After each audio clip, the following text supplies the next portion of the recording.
Shalom alino alkol Israel, ang kapayapaan ay sumasa atin at sa buong Israel.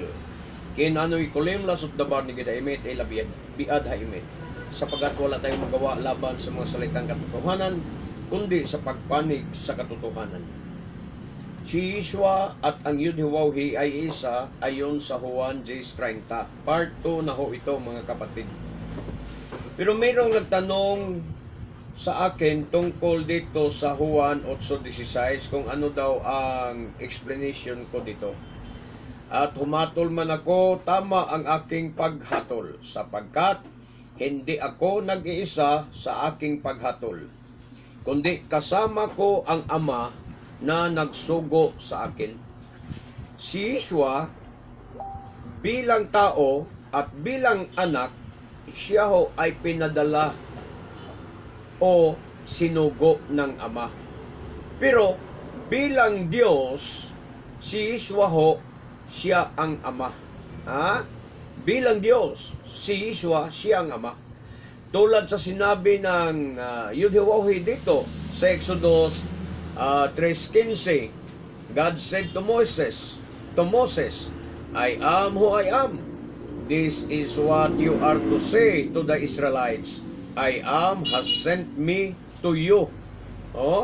I am has sent me to you. So, ibig sabihin, ako nga ang nagsugo sa akin dyan sa inyo. So, siya lang ang nagsugo sa kanyang sarili. Ayon dito sa Isaiah 9:6, sapagkat isinilang ang isang sanggol na lalaki para sa atin. Ang ibig sabihin ho ng para sa atin ay para sa kanilang mga Hudyo, dahil si Propeta Isaiah ho mismo ay isang Hudyo. Yun ang ibig sabihin ng para sa atin. Ibig sabihin pinadala, isinilang si Adon Yeshua para sa mga Hudyo, mga kapatid, hindi para sa mga Hintil.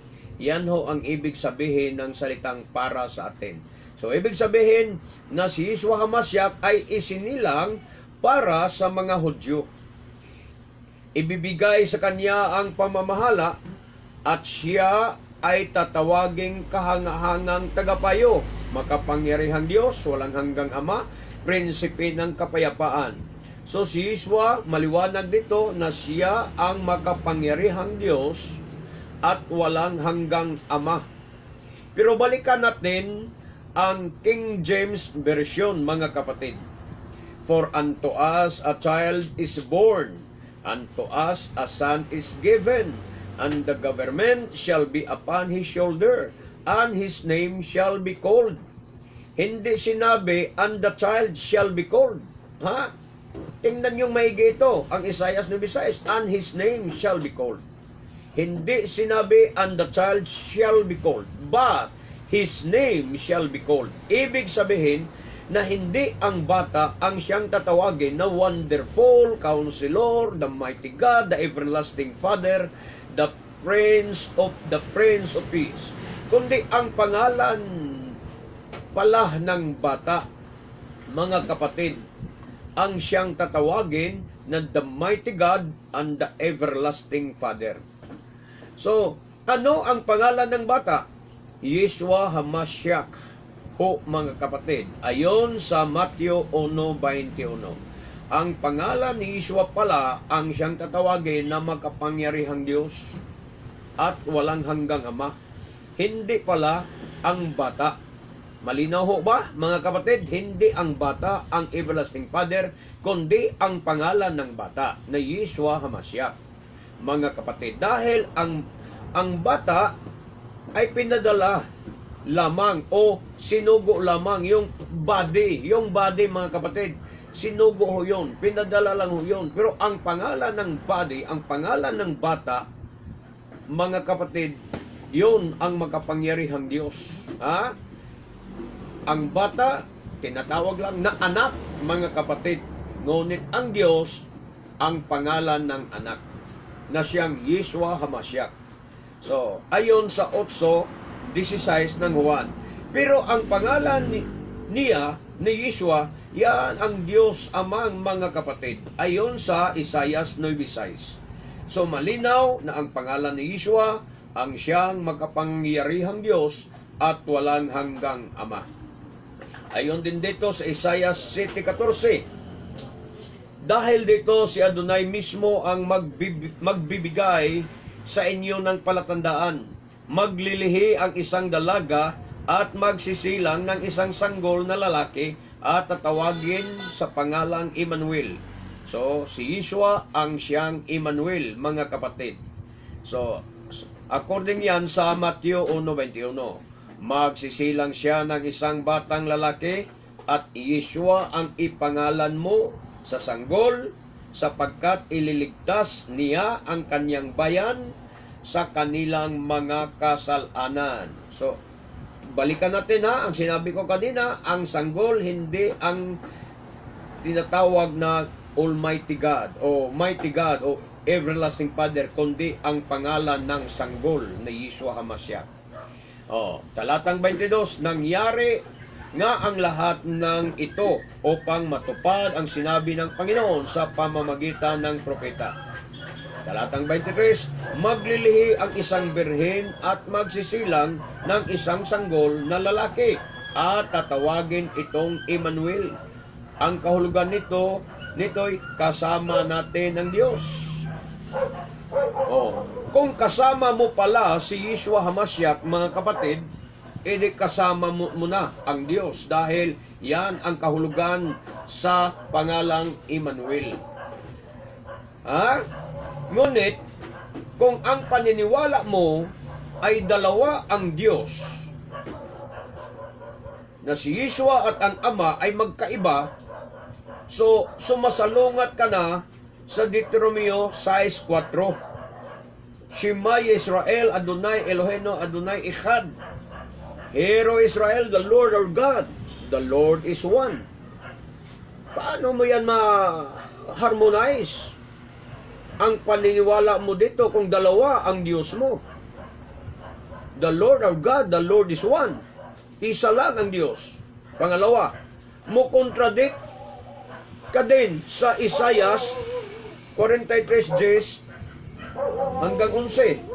Basahin natin. Mga mamamayan ng Israel, kayo ang aking mga saksi. Pinili ko kayong maging mga lingkod ko para makilala ninyo ako at magtiwala kayo sa akin at para maunawaan ninyo na ako lamang ang Diyos. Ibig sabihin, walang ibang Diyos. Ako lamang ang Diyos. Walang ibang Diyos na nauna sa akin at wala ring Diyos na susunod pa sa akin. Yan ang sinabi ng Yud-Heh-Waw-Heh dito sa Isaiah 43:10. Talatang 11. Ako lang ang Yud-Heh-Waw-Heh, ako lang ang Adonai, at maliban sa akin ay wala ng iba pang tagapagligtas. So maliwanag na isa lang ang Diyos, walang nauna na Diyos, walang sumusunod na Diyos, walang susunod na Diyos, at wala ng iba pang tagapagligtas. Ang Yud-Heh-Waw-Heh lamang. So, paano mo ma-harmonize, mga kapatid, ang Matthew 1:21 na nagsasabi na si Yeshua ang tagapagligtas sa kanyang bayan? Kung ang paniniwala mo, mga kapatid, na si Yeshua at ang Ama ay magkaiba, si Yeshua at ang Yud-Heh-Waw-Heh ay magkaiba. So ano ang mangyari diyan? Kung ganyan ang paniniwala mo na si Yeshua at ang Yud-Heh-Waw-Heh ay magkaiba o dalawa sila. So dalawa ang Diyos mo at dalawa ang tagapagligtas mo. Di ba? Dahil si Yeshua ay tagapagligtas din ayon sa Matthew 1:21. Hindi magkakontradict na ito sa Isaiah 43:10 at 11. Dahil maliwanag na si Yeshua ay totoong tagapagligtas at totoong Diyos din. Ayon sa ating paniniwala, di ba?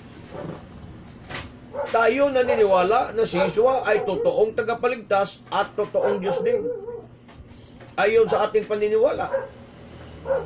Ayon sa mababasa natin sa Tito 2:13, habang hinihintay natin ang napakagandang pag-asa na walang iba kundi ang maluwalhating pagbabalik ng ating dakilang Diyos at tagapagligtas na si Yeshua HaMashiach. Maliwanag, mga kapatid. Sino ang dakilang Diyos at tagapagligtas? Si Yeshua HaMashiach. Di, dalawa ang Diyos mo at ang tagapagligtas mo kung magkaiba sa paniniwala mo, si Yeshua at ang Yod-Heh-Wah-Heh. O, di ba?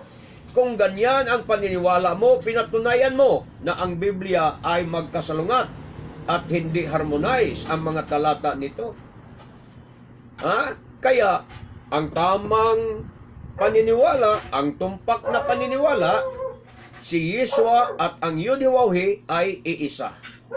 Dahil hindi magkasalungat ang mga talata sa Biblia, ito ang tandaan mo, mga kapatid, na si Yeshua at ang Yod-Heh-Wah-Heh ay iisa. Ayon sa Juan 10:30 at sa Revelation 1:8. Diyan mo makilala ng husto, makikilala ng husto ang ating Adonai Yeshua. Siya ang Alpha at ang Omega. Siya pala ang Yod-Heh-Wah-Heh El Shaddai. Siya ang Adonai Tsebaot. Siya ang nakaraan. Siya ang kasalukuyan. At siya ang darating. Ang ating Adonai Yeshua lang. So siya ang Yod-Heh-Wah-Heh. Kaya isa lang ang Diyos, mga kapatid.